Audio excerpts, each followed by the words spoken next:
Oke, selamat siang, salam sejahtera dalam kasih Tuhan kita Yesus Kristus.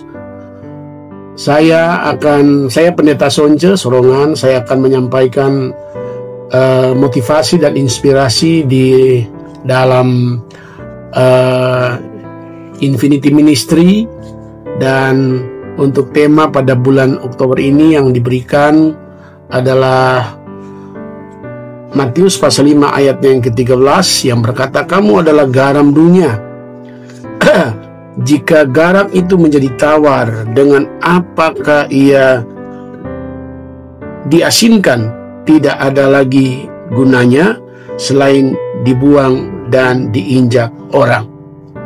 Jadi garam itu sesuatu yang sangat penting dalam keberlanjutan hidup kita manusia. Garam ini diartikan seperti kita membutuhkan Tuhan, kita memerlukan Tuhan, kita memerlukan pertolongan Tuhan. Sebab bagaimana garam ini dia bisa berfungsi bagi makanan, dia bisa mencegah kebusukan, dia bisa mencegah hal-hal yang pada akibatnya menjadi fatal. Ya, garam ini dibutuhkan dalam semua aspek kehidupan manusia.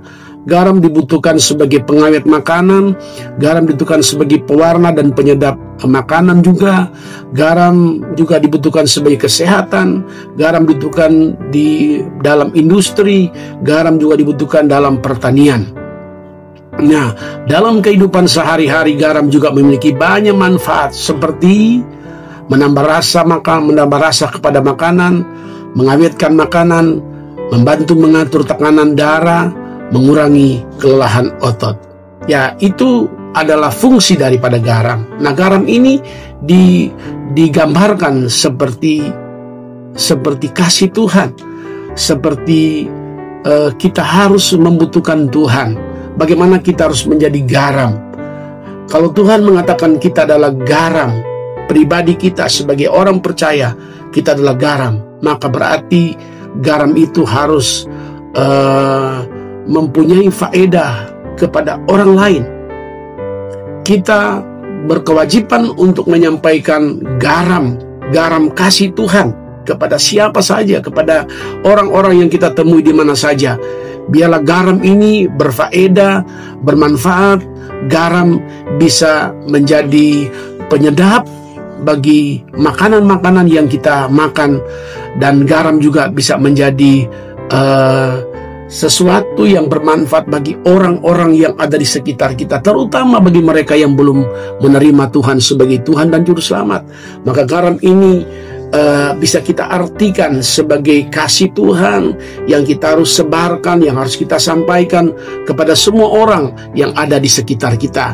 Jadi garam dunia ini harus bermanfaat, harus berfaedah, bukan hanya untuk kita sendiri, tetapi juga untuk orang lain yang ada di sekitar kita, sehingga orang-orang yang ada di sekitar itu bisa mendengar kasih Tuhan, bisa mendengar pertolongan Tuhan, bisa mendengar banyak perkara, sebab garam akan menjadi bagian dari setiap kehidupan orang yang mau datang kepada Tuhan.